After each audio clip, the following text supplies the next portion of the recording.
Okay, now that we've talked about how we can count very small things in groups, specifically using Avogadro's number, now we want to relate it to what we actually observe in the lab macroscopically. So we want to relate how many very small things do we have to the mass that we weigh on the balance. So let's take an example. Let's say we weigh out 125 mgs of water on a balance, and we want to know how many moles of water do we actually have. That will allow us to relate the mass of water to the actual number of molecules measured in groups of molecules or moles of molecules. So we need to find the relationship between grams of water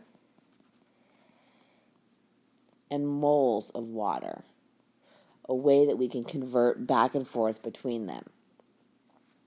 So, from the periodic table, that there is 1.008 grams of hydrogen in every 1 mole of hydrogen, and we know that there are 16 grams of oxygen for every 1 mole of oxygen that we have.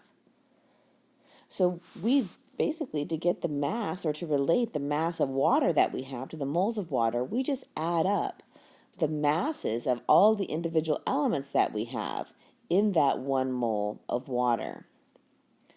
So we know that there are 2 moles of hydrogen in 1 mole of water times its molar mass, 1.008 grams per mole, plus we know from the chemical formula of water that there's 1 mole of oxygen per mole of water times its molar mass, which gives us 18.02 grams per mole,